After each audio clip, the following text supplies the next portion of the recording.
અંદર સર્વ કોઈના હિતને કરનારા વિચારો આપણા માઇન્ડમાં આવે છે.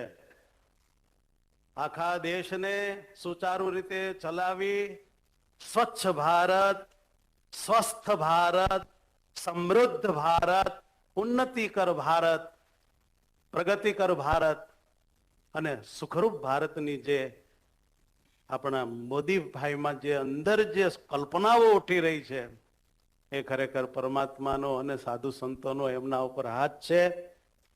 ત્યારે એમનાથી આપણને બધાને અત્યારે બહુ મોટું સુખ મળી રહ્યું છે. યુવાનો આ દેશની નિષ્ઠા રાખી સાચા સનિષ્ઠ કાર્યકર બની આપણે આપણું સુખ નિર્માણ કરી શકીએ છીએ. હવે જો આપણે ઢીલા, મામૂલી, લબાડ, બુદ્ધુ રહેશું તો આપણા ઉપર કેટલાક તત્વો હાવી થઈ જવા તૈયાર છે. આપણે આવા સારા આપણા રાજકીય નેતાને ખભે ખભો મેળવીને ભારત દેશના વિકાસમાં ભક્તિ કરતા કરતા પણ જોડાવવું પડે એવો કાળ છે.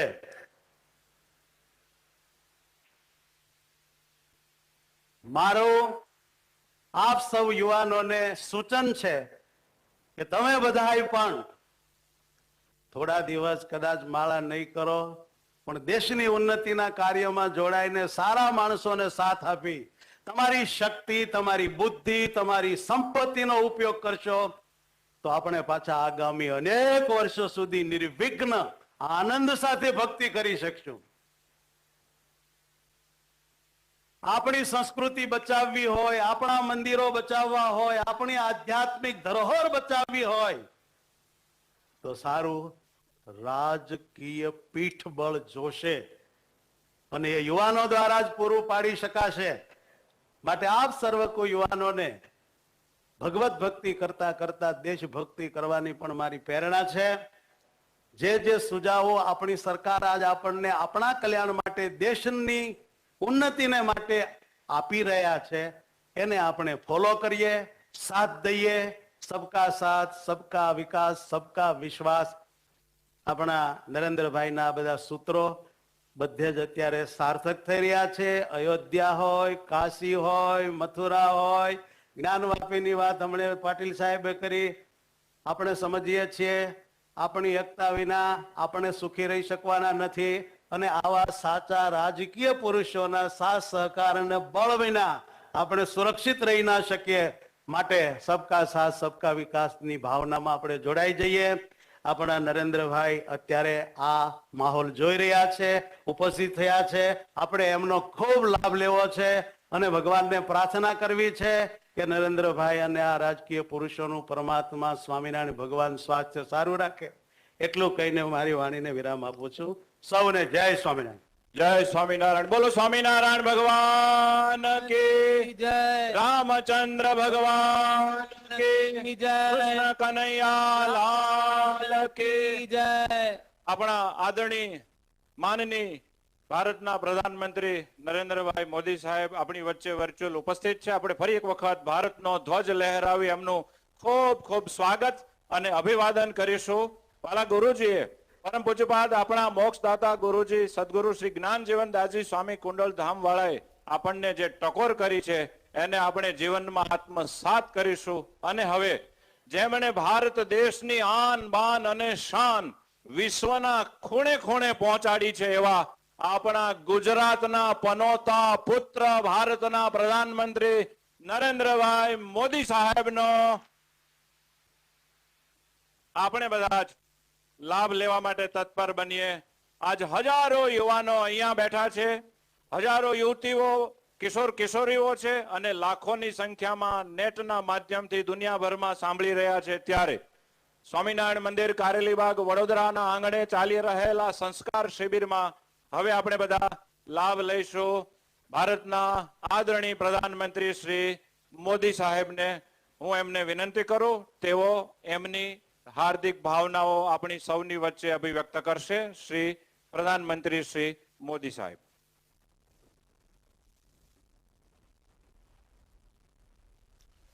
जय स्वामीनारायण।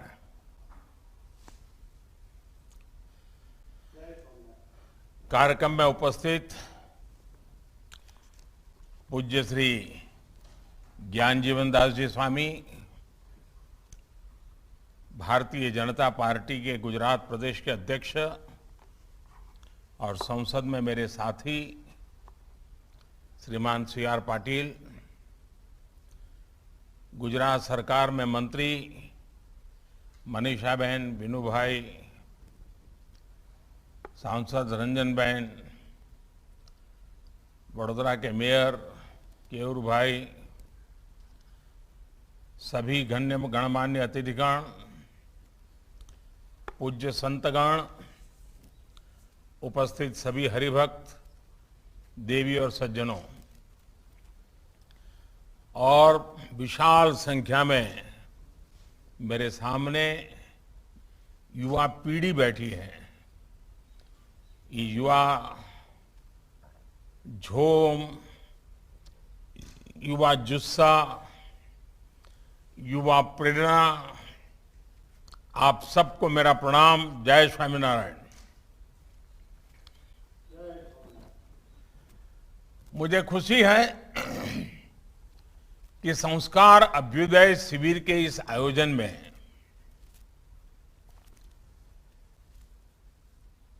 आज मुझे जुड़ने का अवसर मिले, ये अपने आप में संतोष का, खुशी का अवसर है। इस शिविर की जो रूपरेखा है, जो उद्देश्य है और जो प्रभाव है, वो आप सभी संतों की उपस्थितियों में और निखर जाएगा। हमारे संतों ने, हमारे शास्त्रों ने हमें सिखाया है कि किसी भी समाज का निर्माण समाज की हर पीढ़ी में निरंतर चरित्र निर्माण से होता है। उसकी सभ्यता, उसकी परंपरा, उसके आचार विचार व्यवहार एक प्रकार से हमारी सांस्कृतिक विरासत की समृद्धि से होता है। और हमारी संस्कृति का सूजन, उसकी अगर कोई पाठशाला है, उसका अगर कोई मूल बीज है, तो वो हमारे संस्कार होते हैं। और इसलिए ये संस्कार अभ्युदय शिविर हमारे युवाओं के अभ्युदय के प्रयास के साथ ही हमारे समाज के अभ्युदय का भी एक स्वाभाविक पवित्र अभियान है। ये प्रयास है हमारी पहचान और गौरव के अभ्युदय का। ये प्रयास है हमारे राष्ट्र के अभ्युदय का। मुझे विश्वास है और मेरे युवा साथी जब इस शिविर से जाएंगे तो वो अपने भीतर एक नई ऊर्जा महसूस करेंगे, एक नई स्पष्टता और चेतना का संचार अनुभव करेंगे। मैं आप सभी को इस नव आरंभ के लिए, नव प्रस्थान के लिए, नव संकल्प के लिए बहुत बहुत शुभकामनाएं देता हूं। साथियों, इस साल संस्कार अभ्युदय शिविर का यह आयोजन एक ऐसे समय में हो रहा है जब देश अपनी आजादी का अमृत महोत्सव मना रहा है। आज हम नए भारत के निर्माण के लिए सामूहिक संकल्प ले रहे हैं, सामूहिक प्रयास कर रहे हैं। एक ऐसा नया भारत जिसकी पहचान नई हो, आधुनिक हो, फॉरवर्ड लुकिंग हो और परंपराएं प्राचीन मजबूत नींव से जुड़ी हुई हो। ऐसा नया भारत जो नई सोच और सदियों पुरानी संस्कृति दोनों को एक साथ लेकर आगे बढ़े और पूरी मानव जात को दिशा दे।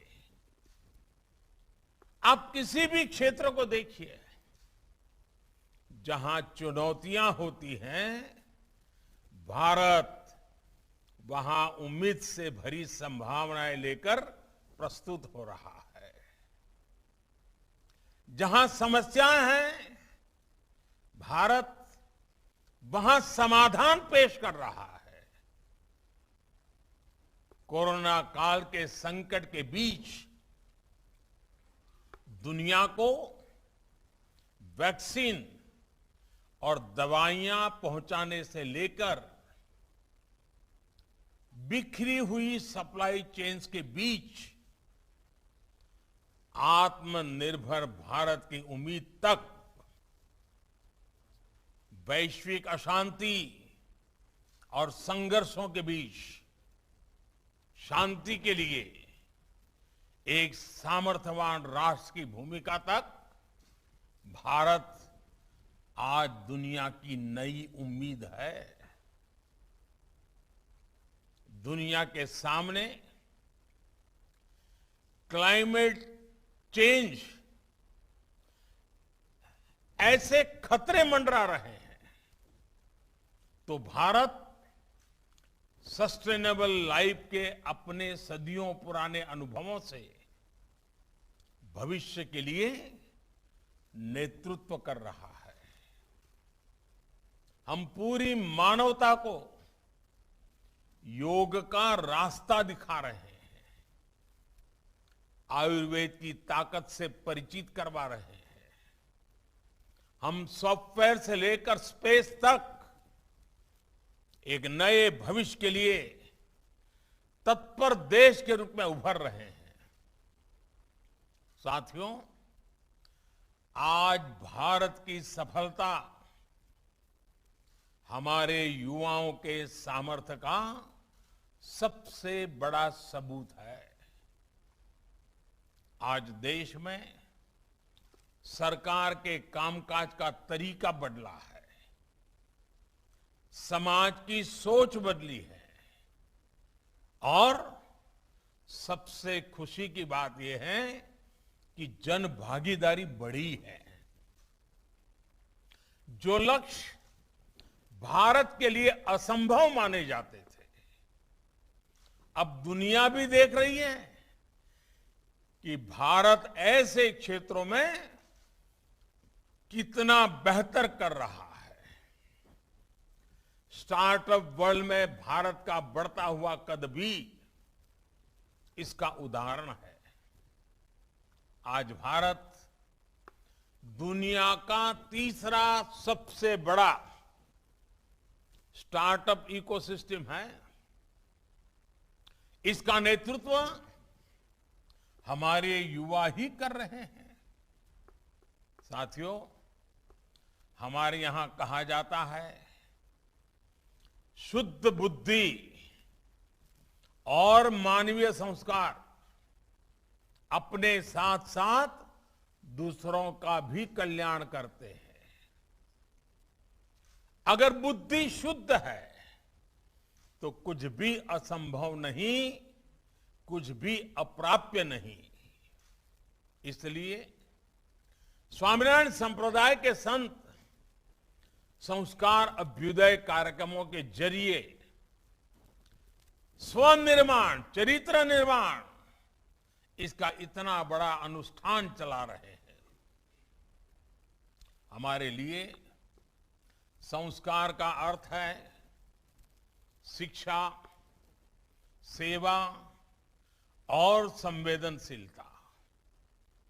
हमारे लिए संस्कार का अर्थ है समर्पण, संकल्प और सामर्थ्य। हम अपना उत्थान करें, लेकिन हमारा उत्थान दूसरों के कल्याण का भी माध्यम बने। हम सफलता के शिखरों को छुएं, लेकिन हमारी सफलता सबकी सेवा का भी जरिया बने। यही भगवान स्वामीनारायण की शिक्षाओं का सार है और यही भारत का सहज स्वभाव भी है। અને આજે તમે ગુજરાતના ખૂણે ખૂણેથી અહીંયા આવ્યા છો બધા, ત્યારે અને આટલી મોટી સંખ્યામાં યુવક યુવતીઓ મારી સામે નજરે ચડે છે, ત્યારે મને પણ એમ થાય કે વડોદરા રૂબરૂ ગયો તો સારું થાત, તમને બધા રૂબરૂ મળ્યો તો ઓર મજા આવત, પણ સમયની મુશ્કેલીઓ હોય છે, સમયના બંધનો હોય છે, એના કારણે પહોંચાતું નથી હોતું। અમારા જીતુભાઈ મુસ્કરાઈ રહ્યા છે બરાબર। બહુ સ્વાભાવિક છે, કારણ કે વડોદરા મારો ખાસો બધો સમય વડોદરામાં મને વિતાવવાનો મોકો મળ્યો છે ભૂતકાળમાં। અને મારે માટે તો ગર્વની વાત છે કે વડોદરાએ અને કાશીએ બંને મને એક સાથે એમપી બનાવ્યો। ભારતીય જનતા પાર્ટીએ મને એમપી બનવા માટે ટિકિટ આપી, પરંતુ વડોદરાએ અને કાશીએ મને પીએમ બનવા માટે ટિકિટ આપી।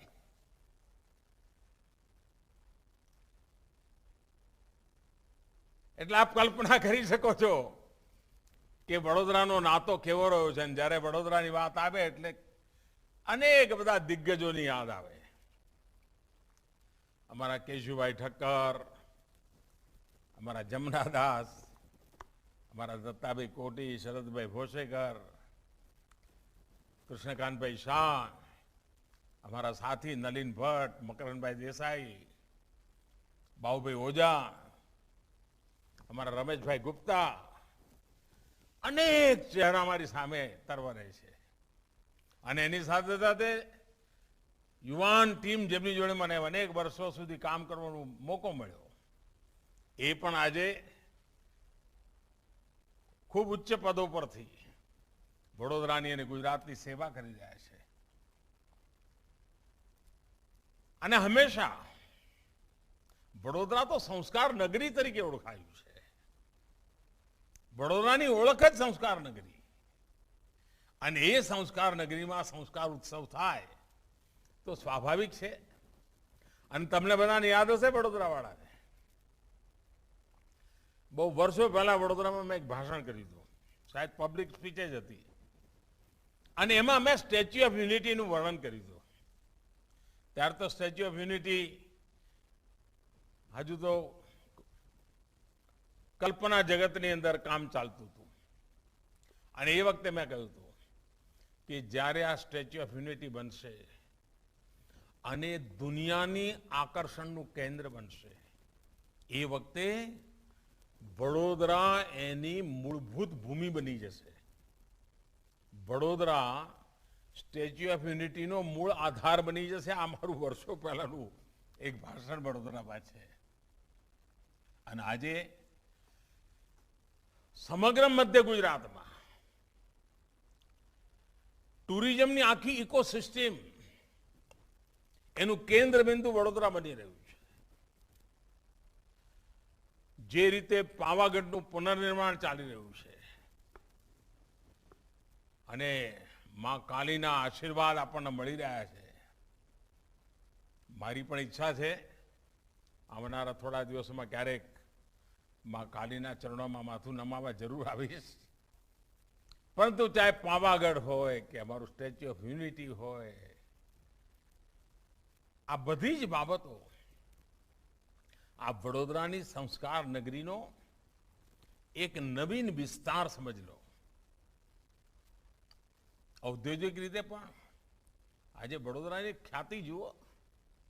વડોદરામાં બનનારા મેટ્રોના કોચ દુનિયાની અંદર દોડે છે. આ વડોદરાની તાકાત છે અને આ ભારતની તાકાત છે. અને આ બધું આ દશકામાં જ બન્યું છે.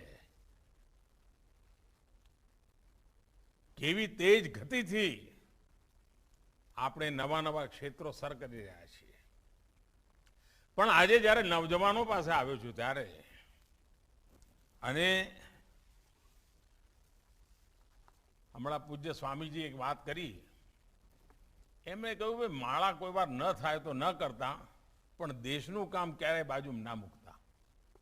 એક સંતના મોઢે આ વાત નાની નથી હો દોસ્તો, ભૂલતા નહીં.